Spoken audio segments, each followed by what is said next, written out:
Hello humans, it is Katt Dee, and today I'm going to be going over my March TBR. Now, I was 2 books into explaining the books that I was going to read and I realized that I wasn't recording. That happens sometimes. When I go from switching from taking a picture for the thumbnail to actually recording, you have to hit the button multiple times, and sometimes I just fail at life.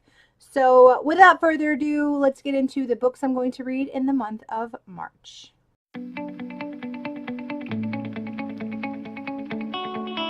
So my February was terrible. If you watched my wrap up before, you saw that I only finished 8 books. And I know, only, but 3 of them were graphic novels. And I had a huge TBR for the month of February and did not even skim the surface of that. So again, like in normal Katt Dee fashion, I am going to be making another unreasonable TBR, but I really feel like February was just a short month. It like flew by. I read 15 books in January, so I could easily do this. It's only the second day in March. I'm already halfway through 2 books, and I can do this. I can do it. And it's the weekend, so I have 2 days off now, so I'm so excited. All right. So the first book I'm halfway through is Crown of Midnight by Sarah J. Maas. This is the second book in the Throne of Glass series. So the very first book I read was actually Assassin's Blade, which is a whole bunch of stories from the Throne of Glass, like world.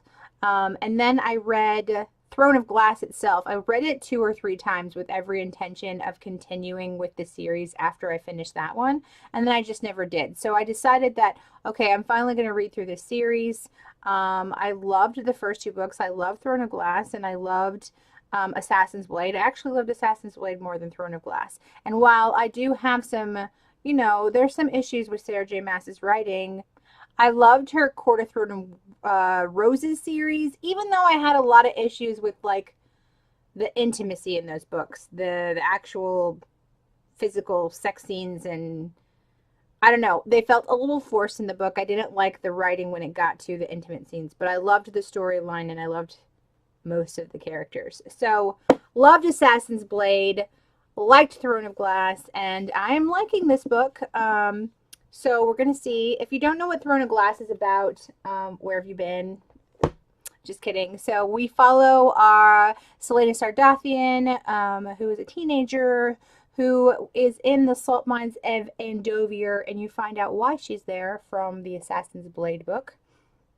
And so she's ripped out of Andovier, or taken politely out of Andovier, to be put into this tournament in order to win the chance at being the king's assassin. I know it doesn't sound so awesome, but if she wins this, then she gets to win her freedom after a certain amount of years of servitude to the king. So the Throne of Glass follows that tournament and what happens there, and then Crown of Midnight picks up after Throne of Glass. So I can't really tell you what happened there. So the next book is by one of my favorite authors, Laini Taylor. She wrote the Daughter of Smoke and Bone trilogy, but I'm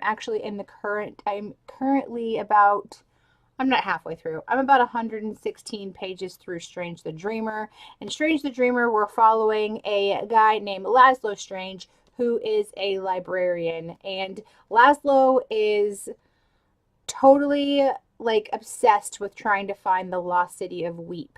And Weep apparently disappeared over 200 years ago, and he writes books, he takes notes, he tries to learn an old language. Like, he is obsessed with this, and what he wants to do is find out where Weep went, how to get to it if you can get to it, like obsessed with it. So he gets a chance. So these group of warriors and someone called the God Slayer actually comes to this place where Laszlo's at, which is all men, and they are looking for particular people to go back with them to figure out something that I don't know whether I should divulge or not. But anyway, Lost City of Weep, magic, monsters, and blue people. So Laszlo, at the very beginning of the book, is dreaming of a girl who is blue, and I know that she's going to be playing a bigger role in the book.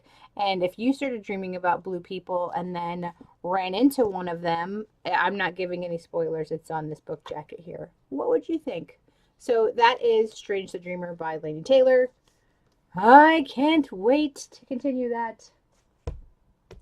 The next book is actually a buddy read. I buddy read Sawkill Girls. I'm not going to talk about that because I hated that book. Last month with JT Feliciano, and this month we decided on a Discovery of Witches by Deborah Harkness. I've had this trilogy, the All Souls trilogy, in my collection for a long time, and I've never picked it up.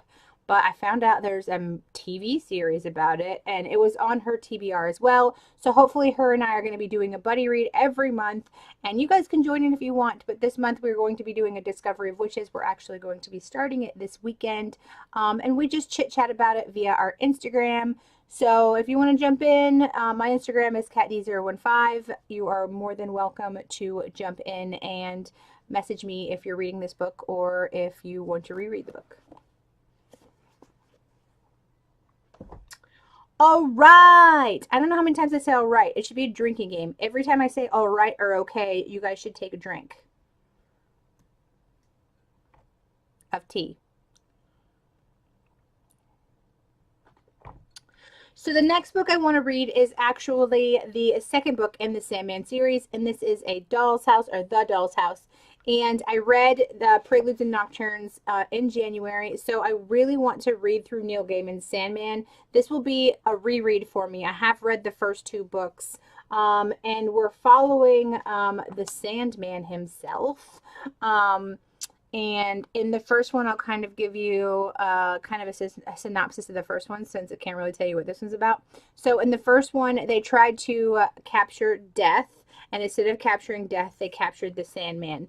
And then they have him captured, and then they're, you know, like Death has a job, the Sandman has a job. So having him captured is creating these consequences that you read throughout the graphic novel. It is so crazy cool. And then you'll see what happens if he gets out, how he gets out, whatnot, yada yada, and then what traverses from there. And that's the very first novel. And then we're going to be jumping into A Doll's House, which is the second one in here. So, I was not going to say all right. So the next book is actually a book that I got in a book box. I think I got it in an Owl Crate. Was it Owl Crate? I just recently got in a book box. I believe I got it in an Owl Crate. But that is the Tea Dragon Society, and it's this cute little graphic novel. People have been reading it all over BookTube. I've seen the gorgeous hardcover edition, so if I really love it, I might actually get the hardcover of this, but it's just gorgeous. The artwork is so cool. I don't really know anything about it, but it's just supposed to be a really quick, beautiful read, and I know that if I get into some kind of slump, I could easily read through like 55 pages, 60 pages. I think this is like, it's less than 70 pages. So yeah, can't read. Can't wait. So the next book is actually a sequel. I read the first book in February, and now I want to read the sequel. It is Ruin and Rising by Leigh Bardugo. I'm trying to get through this trilogy. Now, I read Shadow and Bone, and I know there's tons of people who love Shadow and Bone. I gave it like 3.5 to 3.75 stars. Now, I do know that it was written a while ago, and I understand the types of writing that we're getting now is a lot different than the types of fantasy writing that we were getting before. And it's just an evolution of writing. And like context, like relationships, just I think YA as a genre itself has matured a ton. I feel like a lot of YA that I read is more young adult, more like new adult than like young adult. Sarah J. Maas wrote A Court of Thorns and Roses, and I don't know if I'd want my 14-year-old reading that. I don't have a 14-year-old, but I don't know if I'd want a 14-year-old reading that. Anyway, so Shadow and Bone follows a girl named Alina and Maul at the very beginning, and they are a part of an orphanage, and they end up getting into this battle on this ship. I'm not giving anything away. This is literally the premise of the book. And they're in this verse of the Grisha. They're in this world where Grisha exists, and Grisha are these magic wielding folk that they fear. They almost fear the Grisha. And so something happens, and Alina finds out that she has magic, and she finds out that she is a Grisha. So that's the very beginning of the book, and then the whole rest of the book is really her getting ripped away from everything that she knows, thrown into like almost like an apprenticeship with someone called the Darkling. I think that's his name. So yeah, she follows him, and I actually really love the Darkling's character. I love his personality. Like, I mean, I don't know. Why do we like anti-heroes? We have no idea. So anyway, so she is basically learning how to harness her power, accepting the fact that she has power, and then shit goes down. And that's the book. And so at the end of that book, I'm assuming this is where this one picks up. So, Ronin Rising. I hope that's not too much detail. Shoot me.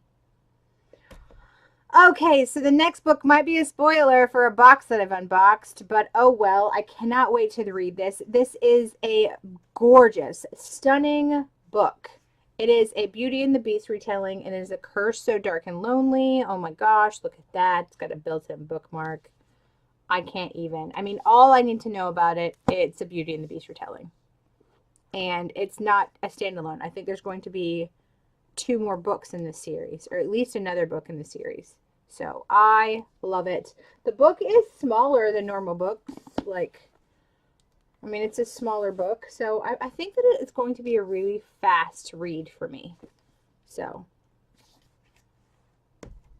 I just spoiled the next one. So I actually started listening to this book and then realized I wasn't going to be able to listen to it because the narrator is like a robot. You can't listen to them. You can't stand it. And I didn't have time to like go and like read it last month because I was in a slump. But anyway, Laini Taylor blurbed this book. I'm going to read anything that has Laini Taylor's name on it.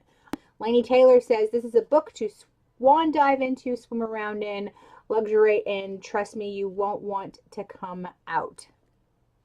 So, and then Stephanie Garber says, a masterpiece of imagination. You will want this book to steal your heart so that you will never have to leave the story. So I can't wait.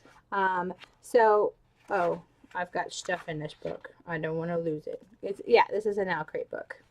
So I believe this book is about a treasure hunt. I believe there might be some kind of troll or ogre. I don't know. There's something in it. But it's a treasure hunt. I started listening to it.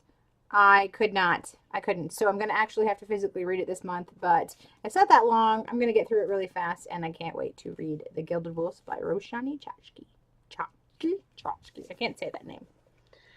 All right. I said it again. So the next book I want to continue to read, I'm actually currently halfway through this book.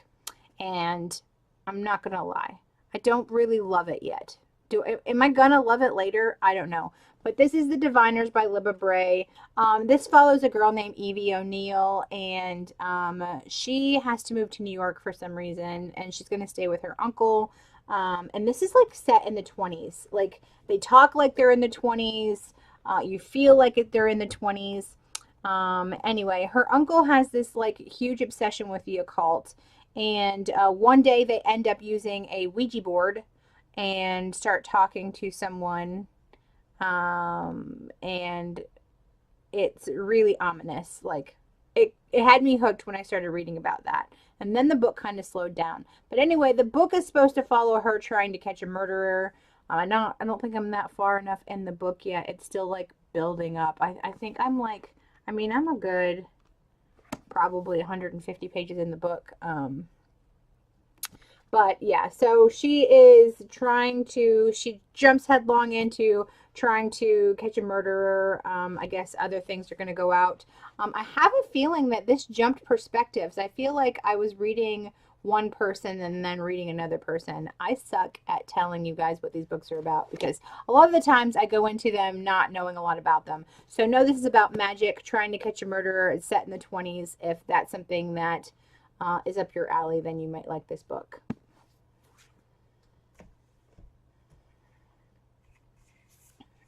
All right. The next book I want to read, I'm so excited about. I cannot believe I haven't picked this book up. This is by another one of my favorite authors, Marissa Meyer. She wrote The Lunar Chronicles, which I'm trash for the Lunar Chronicles. I love retellings, but the way that she wrote The Lunar Chronicles and intertwined all of those, and what an epic villain. Levana as a villain, and if you don't know who I'm talking about, go read it. It was an amazing series. I'm so sad that it's over. I mean, I understand it had to end, but it was, all the characters were so different, and she stayed true to all of their personalities, and I loved them. So I can't wait to pick up this one. It's completely different. I think this one's more of a sci-fi, but that is Renegades by Marissa Meyer.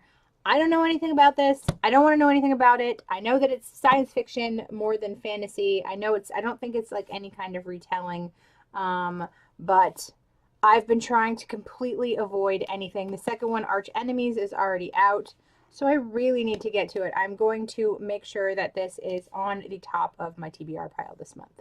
So I can't wait to get to that. Okay, so the last two books, physical books that I have, and then I'm going to talk about some audiobooks that I'm going to be listening to. These are all the physical books I want to get to. So I was super hyped about this book. And then I read a different book by her. I read Sawkill Girls by her, and I hated it. So I'm not sure how much I'm going to love this book, but it is Furyborn by Claire Legrand. I don't know if this is going to be like up my alley or not. So all I know about this is I think there's this girl who tries to save her friend, and she realizes she has like the seven powers of something or another, and only the queens are supposed to have this power, and she finds out she has it. And then it says the world will fall, two queens will rise. And I don't really know much else about it. I don't really, like I said, I don't really go into books like trying to know a ton about it. But I'll read this little first part. It says, when assassins ambush her best friend, the Crown Prince Riel Dardian, I'm going to butcher names, risks everything to save him, exposing her ability to perform all 7 kinds of elemental magic.